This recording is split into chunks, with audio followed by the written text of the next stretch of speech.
went and looked at all the other counties, and I can't even find a county that does the minimum that we do. There's a commissioner that apparently is saying right now that we made a change in response to her election. We did no such thing. St. Johns County Commissioner Krista Joseph and County Clerk and Comptroller Brandon Patty square off over how public comments are documented at board meetings. During a board meeting last month, Commissioner Joseph pointed out that other counties provide details on public comments in the official meeting minutes, but St. Johns County does not. So this is another county. It's either Clay County or Flagler County, and they say the person's name, they say what they talked about, and if they were opposed or for something. And there's one other minutes from Flagler or Clay.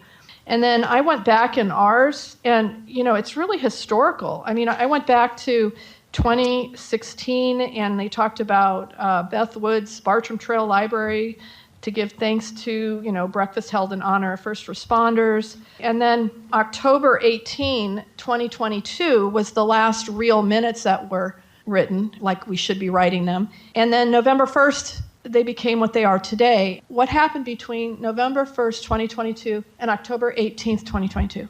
I think I was elected. Patty takes umbrage at the commissioner's suggestion. So to be on the dais and just say well, this obviously was done because of my election. Well, if you look at the dates, the change was approved prior to her taking office.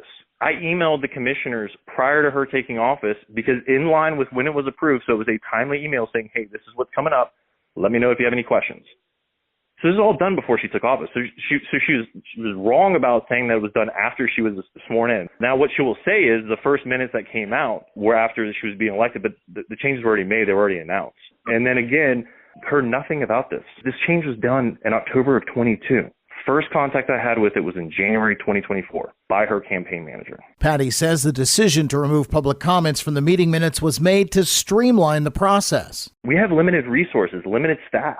We don't have the time to be able to capture everything like a court reporter. That's not what the minutes are. The minutes are to be able to summarize and capture the board actions from the board itself. I find it a little bit disrespectful, to be quite honest with you, to our staff that work very hard on these minutes and records to be just dismissed and be like, oh, I can just write this down very quick of who spoke in favor and who spoke against. Commissioners voted 3-2 to revert back to the previous format for the official board meeting minutes to include public comments. Meanwhile, board meetings are available to watch in their entirety online. For St. Augustine's Local Morning News, I'm Daryl Moody.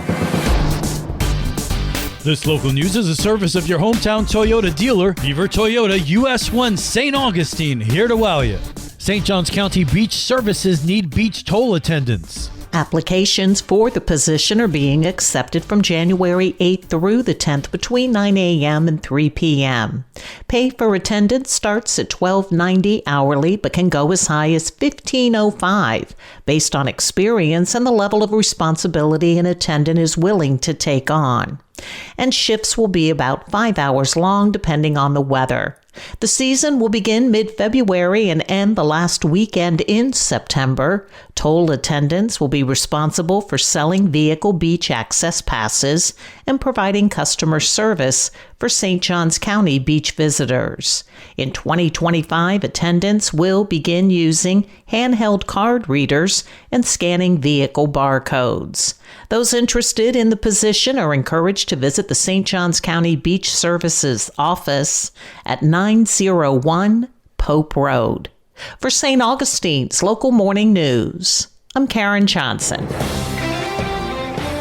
A new subdivision is being planned in St. Johns County. KB Homes is looking for county approval for a rezoning of almost 17 acres of land to develop the Watson Road Route 1 area. They're asking to rezone it from open rural to workforce housing to build 152 townhomes. About 30% of those would be workforce housing. This will go before the Planning and Zoning Agency on January 23rd. Then it will move on to the Board of County Commissioners. In other news, are you a veteran that's made quitting smoking your New Year's resolution? There are free online resources to help. Follow the Smoke Free Vet Facebook page for tips and encouragement from other veterans. You can also sign up for Smoke Free Vet to receive texts with tips and tools to beat cravings. Just text VET to 47848. You can also find VA resources and more tips for quitting at veterans.smokefree.gov.